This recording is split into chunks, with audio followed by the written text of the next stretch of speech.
हरे कृष्णा।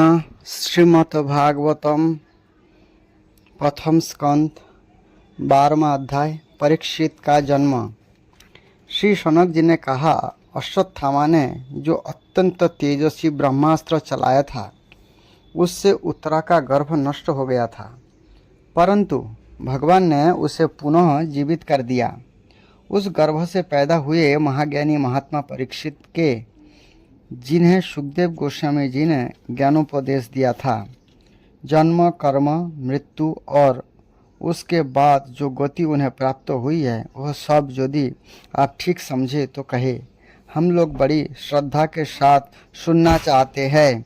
सूत जी कहा, धर्मराज युधिष्ठिर अपनी प्रजा को प्रसन्न रखते हुए पिता के समान उसका पालन करने लगे। भगवान श्री कृष्ण के चरण कमलों के सेवन से ये समस्त भोगों से निष्प्रिय हो गए थे। सनक आदि ऋषियों, उनके पास अतुल संपत्ति थी। उन्होंने बड़े बड़े यज्ञ किए थे तथा उनके फलस्वरूप श्रेष्ठ लोगों का अधिकार प्राप्त किया था।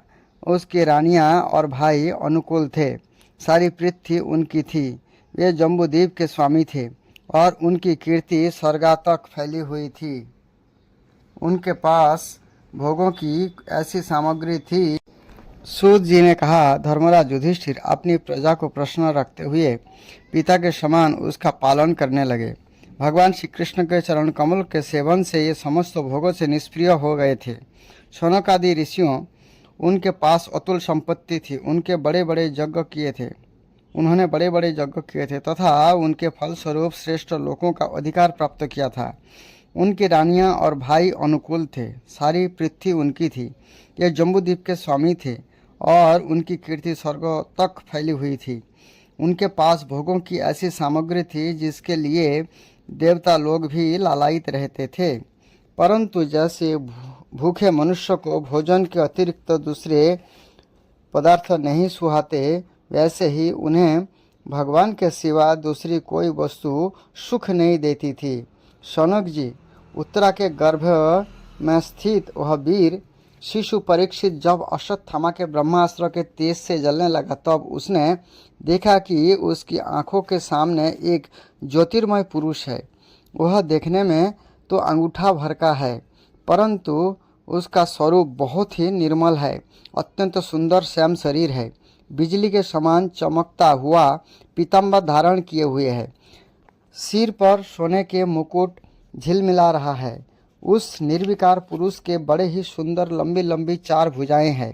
कानों में तपाए हुए स्वर्ण के सुंदर कुंडल है। आंखों में लालिमा है। हाथ में लुके के समान जलती हुई गदा लेकर उसे बार बार घुमाता जा रहा है और स्वयं शिशु के चारों ओर घूम रहे हैं। जैसे सूर्य अपनी किरणों से कोहरे को भगा देता है, वैसे ही वह उस गदा के द्वारा ब्रह्मास्त्र के तेज को शांत करता जा रहा था। उस पुरुष को अपने समीप देखकर वह गर्भस्थ शिशु सोचने लगा कि वह कौन है। इस प्रकार उस 10 मास के गर्भस्थ शिशु के सामने ही धर्मरक्षक अप्रमेय भगवान श्री कृष्ण ब्रह्मास्त्र के तेज को शांत करके वही अंतर्धान हो गए।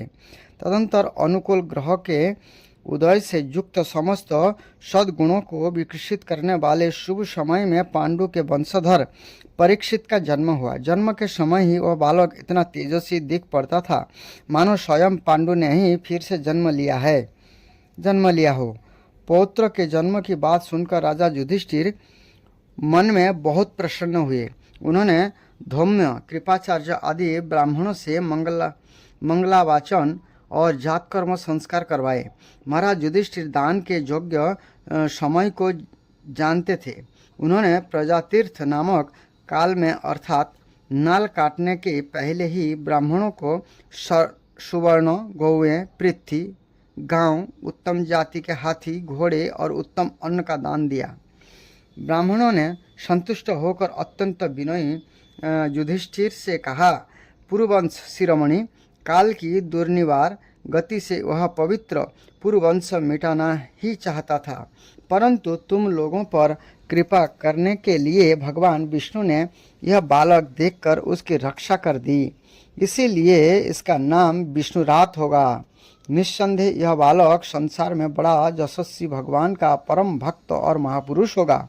युधिष्ठिर ने कहा, महात्माओं, यह बालक क्या अपने उज्जवल जस से हमारे वंश के पवित्र कीर्ति महात्मा राजर्षियों का अनुसरण करेगा? ब्राह्मणों ने कहा, धर्मराज, यह मनुपुत्र इक्ष्वाकु के समान अपनी प्रजा का पालन करेगा तथा दशरथ नंदन भगवान श्री राम के समान ब्राह्मण भक्त और सत्य प्रतिज्ञ होगा। वह उसी नरेश शिवी के समान दाता और शरणागत वत्सल होगा तथा यज्ञिकों में दुष्यंत के पुत्र भरत के समान अपने वंश का जस फैलाएगा। धनुर्धरों में यह सहस्राबाहु अर्जुन और अपने दादा पार्थ के समान अग्रगण्य होगा। यह अग्नि के समान दुर्धर्ष और समुद्र के समान दुस्तर होगा। यह सिंह के समान पराक्रमी, हिमाचल की तरह आश्रय लेने योग्य, पृथ्वी के सदृश तितिक्षु और माता पिता के समान सहनशील होगा। इसमें पितामह ब्रह्मा के समान क्षमता रहेगी। भगवान शंकर की तरह कृपालु होगा और संपूर्ण प्राणियों को आश्रय देने में लक्ष्मीपति भगवान विष्णु के समान होगा। यह समस्त सद्गुणों की महिमा धारण करने में श्री कृष्ण का अनुयायी होगा। रंती देव के समान उदार होगा और जजाति के समान धार्मिक होगा। धैर्य में बोली के समान और भगवान श्री कृष्ण के प्रति दृढ़ निष्ठा में यह प्रहलाद के समान होगा। यह बहुत से अश्वमेध यज्ञ का करने वाला और वृद्धों का सेवक होगा। इसके पुत्र राजर्षि होगा। मर्यादा का उल्लंघन करने वाले वह दंड देगा, बालों को दंड देगा। वह पृथ्वी माता और धर्म की रक्षा के लिए कलयुग का भी दमन करेगा। ब्राह्मण कुमार के शाप से तक्षक के द्वारा अपनी मृत्यु सुनकर वह सबकी आसक्ति छोड़ देगा और भगवान के चरणों की शरण लेगा।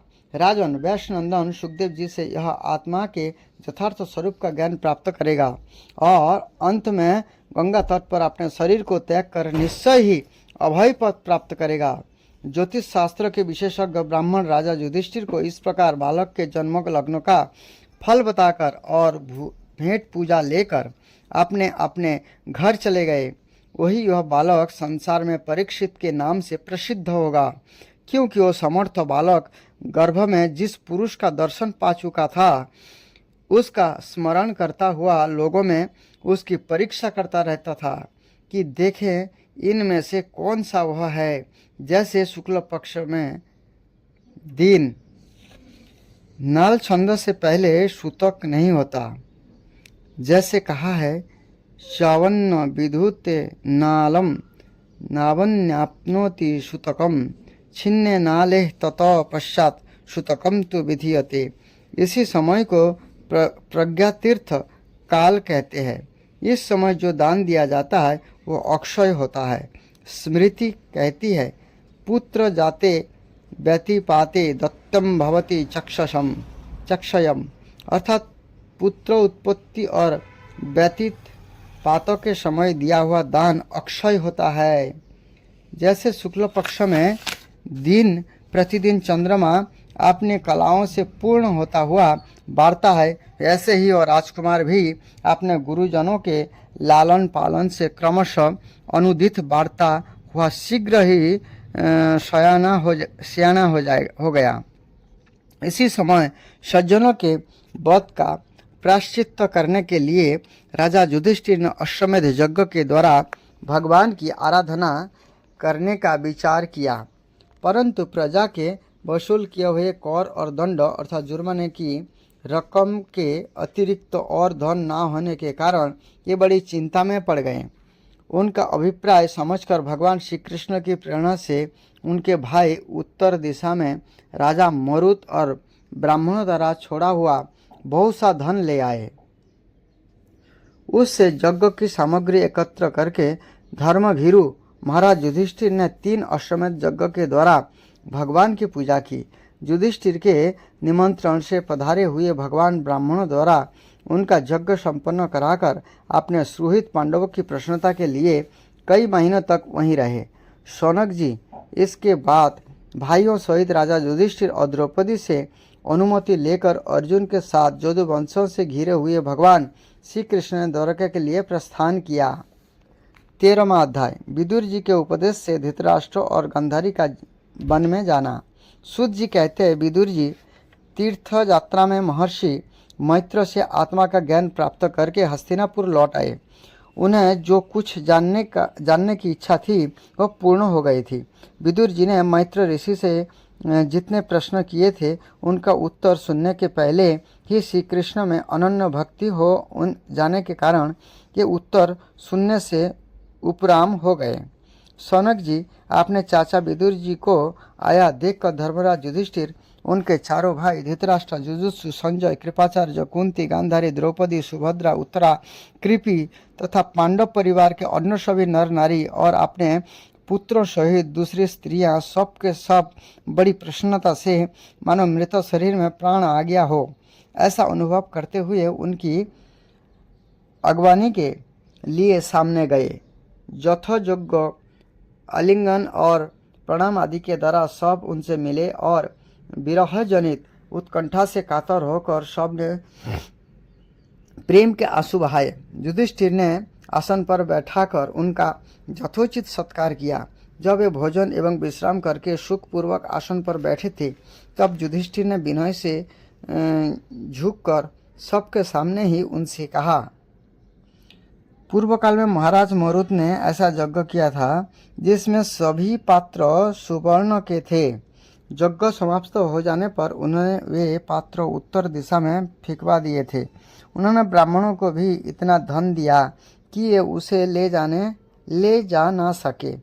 ये भी उसे उत्तर दिशा में ही छोड़कर चले गए। परित्यक्त धन पर राजा का अधिकार होता, इसलिए उस धन को मंगवा कर भगवान ने युधिष्ठिर का यज्ञ कराया। एक समय किसी राजा के अनुचरों ने कुछ चोरों की मांडव्य ऋषि के आश्रम पर पकड़ा। उन्होंने समझा कि ऋषि भी चोर में शामिल होंगे, अतः ये भी पकड़ लिए गए और राजाज्ञा से सबके साथ उनकी भी सूली पर चढ़ा दिया गया।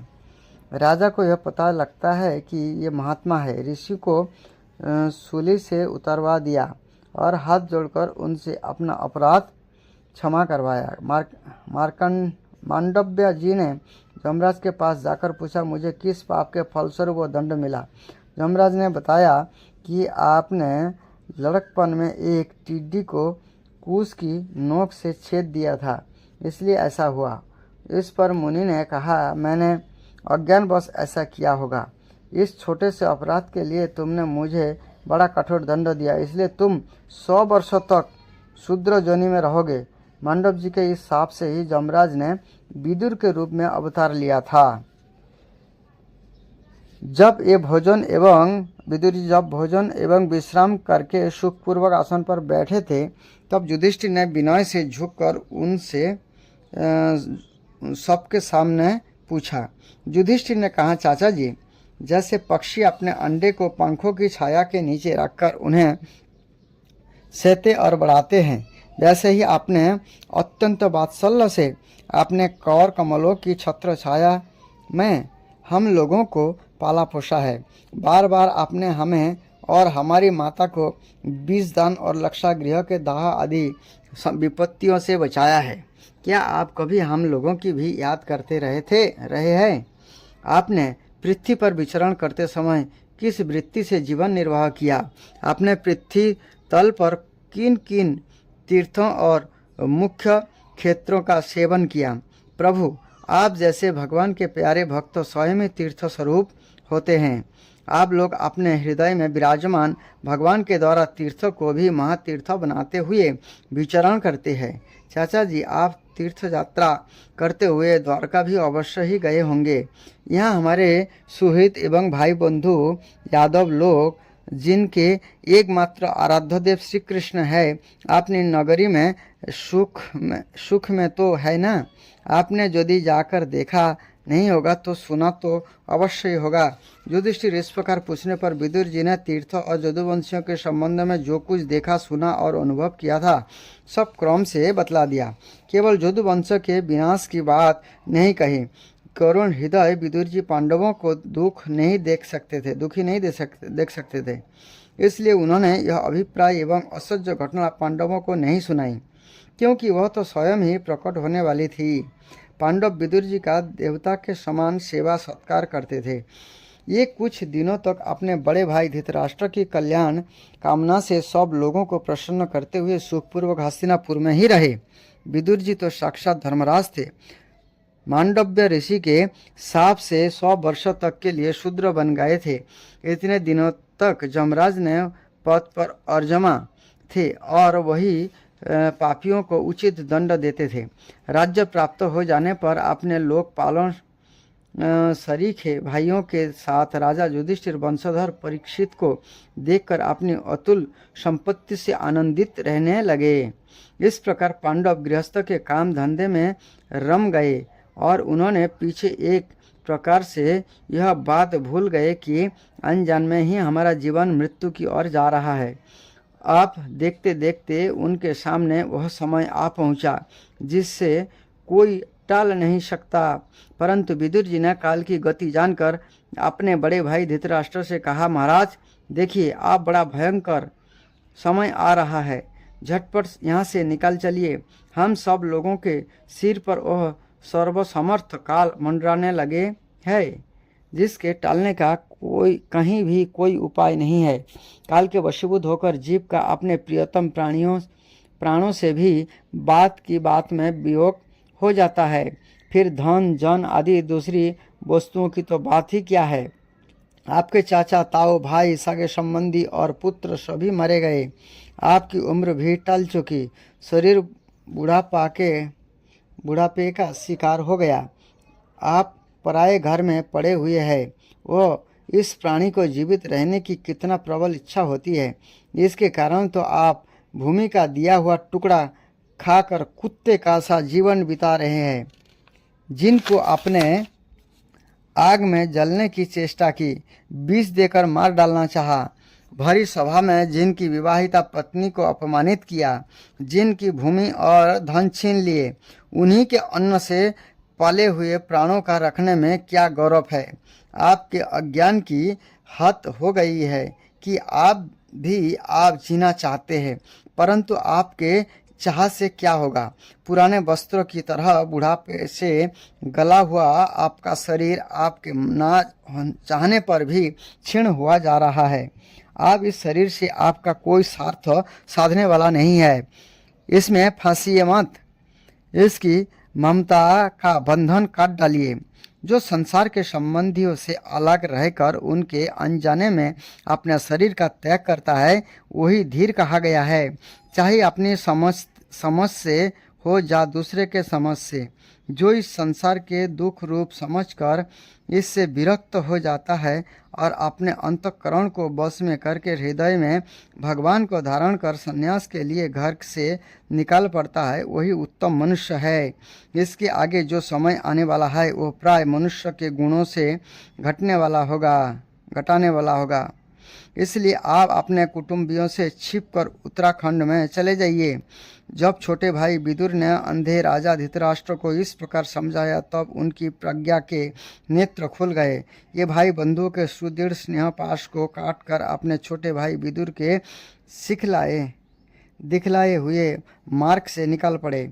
जब परम पतिव्रता सुबल नंदिनी गांधारी ने देखा कि मेरे पतिदेव तो उस हिमालय की यात्रा कर रहे हैं जो सन्यासी को वैसा ही सुख देता है, जैसा वीर पुरुषों को लड़ाई के मैदान में अपने शत्रु के द्वारा किए हुए न्यायोचित प्रहार से होता है, तब ये भी उनके पीछे पीछे चल पड़ी। अजात शत्रु युधिष्ठिर ने प्रातःकाल संध्या वंदन तथा अग्निहोत्र करके ब्राह्मणों को नमस्कार किया और उन्हें तिल, गौ, भूमि और सुवर्ण का दान दिया। इसके बाद जब वे गुरुजनों की चरण वंदना के लिए राजमहल गए, तब उन्हें धृतराष्ट्र, विदुर तथा गांधारी के दर्शन नहीं हुए। युधिष्ठिर ने उद्विग्न चित्त होकर वही बैठे हुए संजय से पूछा, संजय, मेरे ये वृद्ध और नेत्रहीन पिता धृतराष्ट्र कहाँ है? पुत्र शोक से पीड़ित दुखिया माता गांधारी और मेरे परम हितैषी चाचा विदुर जी कहाँ चले गए? ताऊ जी अपने पुत्र और बंधु बांधवों के मारे जाने से दुखी थे। मैं बड़ा मंद बुद्धि हूँ, कहीं मुझसे किसी अपराध की आशंका करके ये माता गांधारी शहीद गंगा जी में तो नहीं कूद पड़े? जब हमारा पिता पांडु की मृत्यु हो गई थी और हम लोग नन्हे नन्हे बच्चे थे, तब इन्हीं दोनों चाचाओं ने बड़े बड़े दुखों से हमें बचाया था। ये हम पर बड़ा ही प्रेम रखते थे। हाँ, ये यहाँ से कहाँ चले गए? शुद्ध जी कहते हैं, संजय आपने स्वामी धृतराष्ट्र को ना पाकर कृपा और स्नेह की विकलता से अत्यंत पीड़ित और विरहातुर हो रहे थे। ये युधिष्ठिर को कुछ उत्तर ना दे सके। फिर धीरे धीरे बुद्धि के द्वारा उन्होंने अपने चित्त को स्थिर किया, हाथ से आंसू पोंछे और अपने स्वामी धृतराष्ट्र के चरणों का स्मरण करते हुए युधिष्ठिर से कहा। संजय बोले, कुल नंदन, मुझे आपके दोनों चाचा और गांधारी के संकल्पों का कुछ भी पता नहीं है।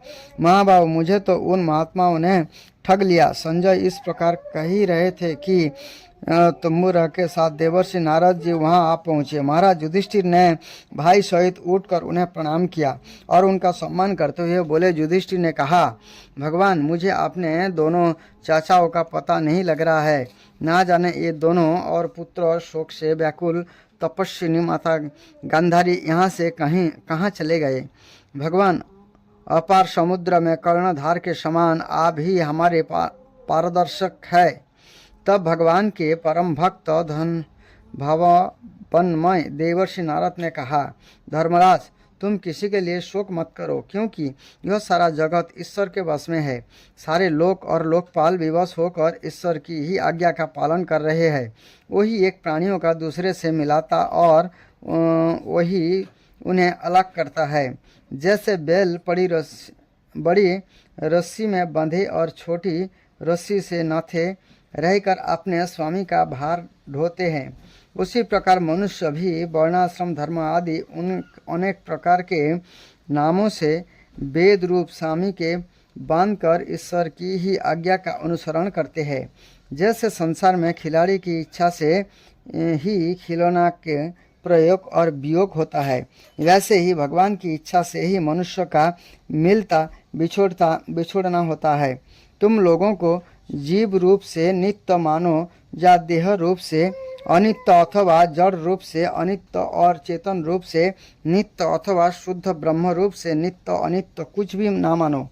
किसी भी अवस्था में मोहजन्य आसक्ति के अतिरिक्त ये शोक करने योग्य नहीं है। इसलिए धर्मराज, ये दीन दुखी चाचा चाची असहाय अवस्था में मेरे बिना कैसे रहेंगे? इस अज्ञानजन्य मन की विकलता को छोड़ दो। यह पांच भौतिक शरीर काल कर्म और गुण के बस में है। अजगर के मुंह में पड़े हुए पुरुष के समान यह पराधीन शरीर दूसरों की रक्षा की क्या कर सकता है? हाथ वाले चार पैर वाले पशुओं के बिना पैर वाले तृणादि और उनमें भी बड़े जीवों के छोटे जीव आहार है। इस प्रकार एक जीव दूसरे जीव के जीवन का कारण हो रहा है। इन समस्त रूपों में जीवों के बाहर और भीतर वही एक स्वयं प्रकाश भगवान, जो संपूर्ण आत्मा के आत्मा है, माया के द्वारा अनेकों प्रकार से प्रकट हो रहे हैं। तुम केवल उन्हीं का देखो। महाराज, समस्त प्राणियों को जीवन दान देने वाले यही भगवान इस समय इस पृथ्वी तल पर देवद्रोहियों का नाश करने के लिए काल रूप से अवतीर्ण हुए हैं। आप ये देवताओं का कार्य पूरा कर चुके हैं। थोड़ा सा काम और शेष है, इसके लिए ये रुके हुए हैं। जब तक ये प्रभु यहाँ है तब तक तुम लोग भी उनकी प्रतीक्षा करते रहो।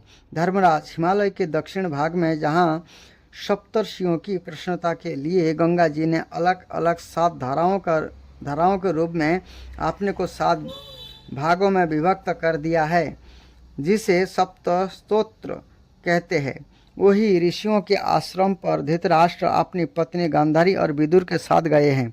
यहाँ ये त्रिकाल स्नान और विधि पूर्वक अग्निहोत्र करते हैं।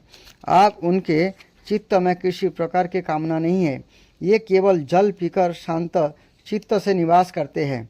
आसन जीत कर प्राणों को बस में करके उन्होंने अपनी 6 इंद्रियों को विषयों से लौटा लिया है।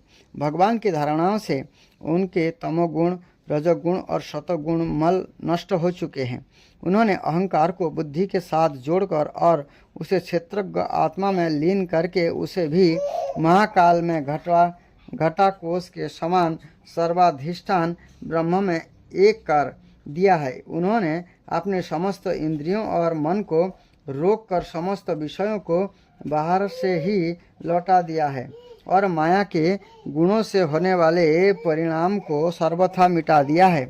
समस्त कर्मों का संन्यास करके ये इस समय ठुंड की तरह स्थिर होकर बैठे हुए हैं। अतः तुम उनके मार्ग में विघ्न रूप मत बनना। धर्मराज, आज से 5वें दिन ये अपने शरीर का परित्याग कर देंगे और वह जलकर भस्म हो जाएगा। गार्हपत्यादि अग्नियों के द्वारा पर्ण कुटीर के साथ अपने पति के मृतदेह को जलते देखकर बाहर खड़ी हुई साध्वी गांधारी भी पति का अनुगमन करती हुई उसी आग में प्रवेश कर जाएंगी।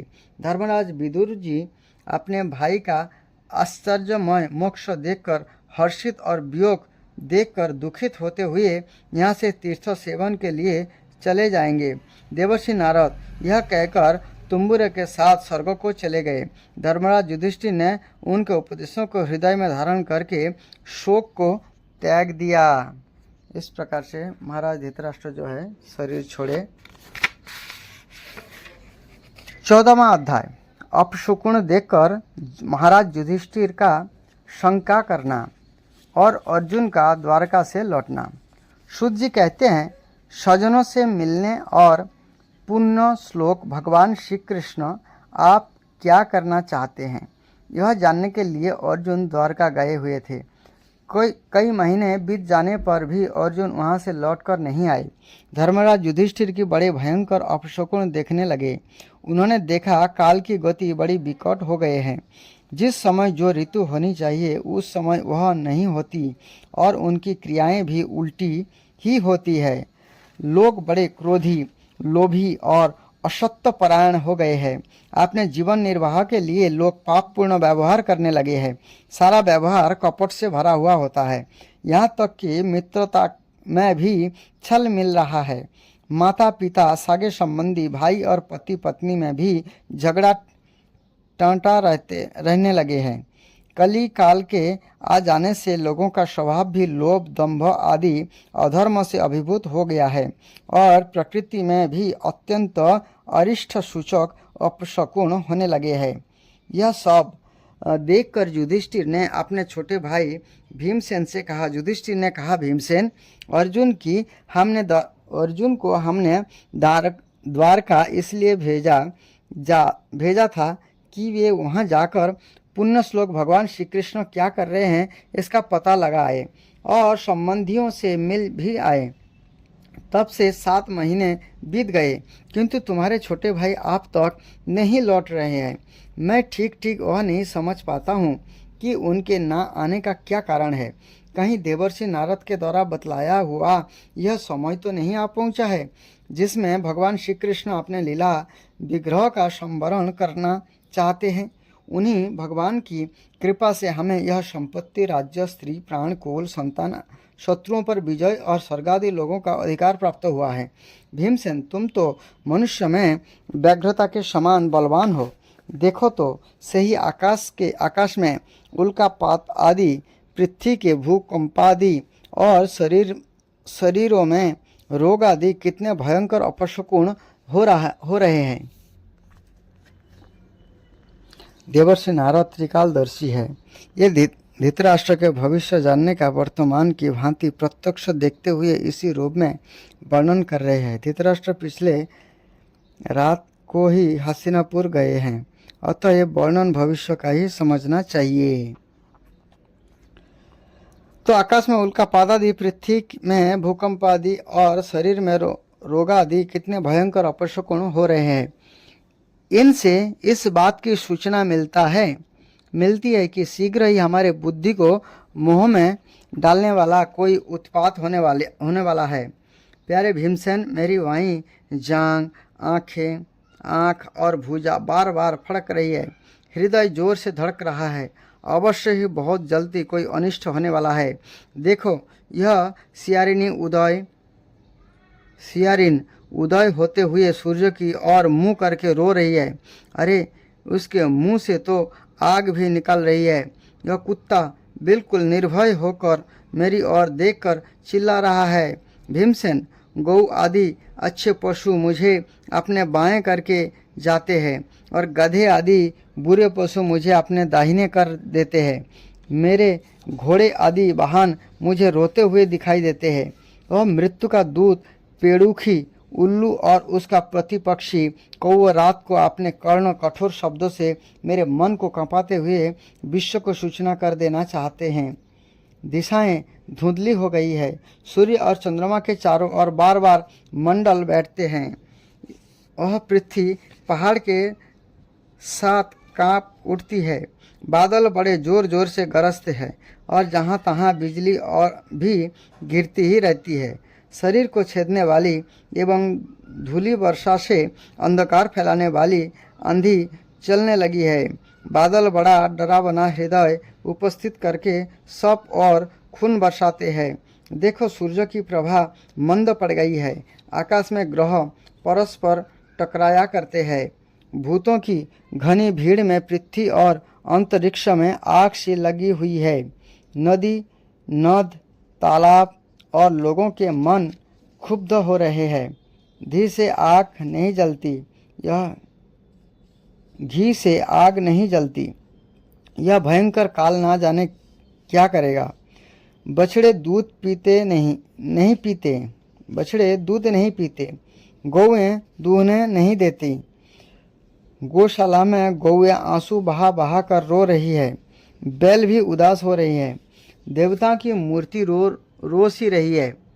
उनमें से पसीना चूने लगता है और ये हिलती डोलती भी है। भाई, ये देश, गांव, शहर, बागीचे, खाने और आश्रम श्रीहीन और आनंद रहित हो गए हैं। पता नहीं ये हमारे किस दुख की सूचना दे रहे हैं। इन बड़े बड़े उत्पादों को देखकर मैं तो ऐसा समझता हूँ कि निश्चय ही यह भाग्यहीना भूमि भगवान के उन चरण कमलों से, जिनका सौंदर्य तथा जिनके ध्वजा वज्र अंकुश आदि विलक्षण चिन्ह और किसी में भी कहीं भी नहीं है, रोहित हो गई है। शौनक जी, राजा युधिष्ठिर इन भयंकर उत्पादों को देखकर मन ही मन चिंतित हो रहे थे कि द्वारका से लौटकर अर्जुन आए। युधिष्ठिर ने देखा अर्जुन इतने आतुर हो रहे हैं जितने पहले कभी नहीं देखे गए थे। मुंह लटका हुआ है, कमल सरीखे नेत्रों से आंसू बह रहे हैं और शरीर में बिल्कुल कांति नहीं है। उनकी इस रूप में आपने चरणों में पड़ा देखकर युधिष्ठिर घबरा गए। देवर्षि नारद की बातें याद करके उन्होंने हृदय को सुहृदों के सामने ही अर्जुन से पूछा। युधिष्ठिर ने कहा, भाई, द्वारकापुरी में हमारे स्वजन संबंधी मधु, भोज, दशर, अहर, सत्तत, अंधक और विष्णुवंशी यादव कुशल से तो है। हमारे माननीय नाना सूरसेन जी प्रसन्न है। अपने छोटे भाइयों सहित मामा वसुदेव जी तो कुशल पूर्वक है। उनकी पत्नियां हमारी माता देवकी आदि सातों बहनें अपने पुत्र और बहू के साथ आनंद से तो है। जिनका पुत्र कंस बड़ा ही दुष्ट था, ये राजा उग्रसेन अपने छोटे भाई देवक के साथ जीवित तो है ना। हृदिक उनके पुत्र कृतवर्मा, अक्रूर, जयंत, गौद, सारण तथा शत्रुजित आदि यादव वीर सकुशल है ना। यादवों के प्रभु बलराम जी तो आनंद में है। वृष्णिवंशी के सर्वश्रेष्ठ महारथी प्रद्युम्न सुख से तो है। युद्ध में बड़ी फुर्ती दिखलाने वाले भगवान अनिरुद्ध आनंद से है ना। सुरसेन, चारुदेशन, जाम्बवती नंदन, सांब और अपने पुत्र के सहित ऋषभ आदि भगवान कृष्ण के अन्य सब पुत्र भी प्रसन्न है ना। भगवान श्री कृष्ण के सेवक श्रुतदेव, उद्धव आदि और दूसरे सुनंदन, नंद आदि प्रधान जदुवंशी जो भगवान श्री कृष्ण और बलराम के बाहुबल से सुरक्षित है, सब के सब कुशल है ना। हमसे अत्यंत प्रेम करने वाले वे लोग कभी हमारा कुशल मंगल भी पूछते हैं। भक्त वत्सल ब्राह्मण भक्त भगवान श्री कृष्ण अपने स्वजनों के साथ द्वारका की सुधर्म सभा में सुखपूर्वक विराजते हैं ना। ये आदि पुरुष बलराम जी के साथ संसार के परम मंगल, परम कल्याण और उन्नति के लिए जदुवंश स्वरूप क्षीर सागर में विराजमान है। उन्हीं के बाहुबल से सुरक्षित द्वारकापुरी में जदुवंशी लोग सारे संसार के द्वारा सम्मानित होकर बड़े आनंद से विष्णु भगवान के पार्षदों के समान विहार कर रहे हैं। सत्यभामा आदि 16,000 रानियां प्रधान रूप से उनके चरण कमलों की सेवा में ही रत रहकर उनके द्वारा युद्ध में इंद्रादि देवताओं को भी हराकर इंद्राणी के जो भोग योग्य तथा उन्हीं की अभीष्ट पारिजात आदि वस्तु का उपभोग करती है। जदुवंशी वीर श्री कृष्ण के बाहुदंड के प्रभाव से सुरक्षित रहकर निर्भर रहते हैं और बलपूर्वक लाई हुई बड़े बड़े देवताओं के बैठने योग्य सुधर्मा सभा को अपने चरणों से आक्रांत करते हैं। भाई अर्जुन, यह भी बताओ कि तुम स्वयं तो कुशल से हो ना। मुझे तुम श्रीहीन से दिख रहे हैं। यहाँ बहुत दिनों तक रहे, कहीं तुम्हारा सम्मान में तो किसी प्रकार की कमी नहीं हुई, किसी ने तुम्हारा अपमान तो नहीं कर दिया, कहीं किसी ने दुर्भावपूर्ण अमंगल शब्द आदि के द्वारा तुम्हारा चित्त तो नहीं दुखाया, अथवा किसी आशा से तुम्हारे पास आए हुए जाचकों की उनकी मांगी हुई वस्तु अथवा अपनी ओर से कुछ देने की प्रतिज्ञा करके भी तुम नहीं दे सके। तुम सदा शरणागतों की रक्षा करते आए हो। कहीं किसी भी ब्राह्मण, बालक, गौ, बूढ़े, रोगी, अबला अथवा अन्य किसी प्राणी का जो तुम्हारी शरण में आया हो, तुमने त्याग तो नहीं कर दिया। कहीं तुमने अगम्य स्त्री से समागम तो नहीं किया, अथवा गमन करने योग्य स्त्री के साथ असत्कारपूर्वक समागम तो नहीं किया। कहीं मार्ग में अपने से छोटे अथवा बराबरी वालों से हार तो नहीं गए, अथवा भोजन करने योग्य बालक और बूढ़े को छोड़कर तुमने अकेले ही तो भोजन नहीं कर लिया। मेरा विश्वास है कि तुमने ऐसा कोई निंदित काम तो नहीं किया होगा जो तुम्हारे योग्य ना हो न हो। आपने परम प्रियतम, अभिन्न हृदय, परम सुहृद भगवान श्री कृष्ण से तुम रहित हो गए हो, इसीलिए अपने को शून्य मान रहे हो। इसके सिवा दूसरा कोई कारण नहीं हो सकता जिससे तुमको इतनी मानसिक पीड़ा हो। इस प्रकार से युधिष्ठिर महाराज ने आशंका किया, बहुत सारे आशंका पूर्वक अर्जुन से प्रश्न पूछा।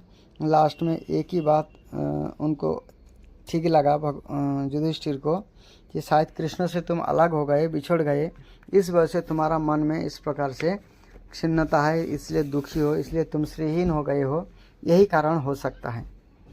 आगे का कथा आगे। हरे कृष्ण।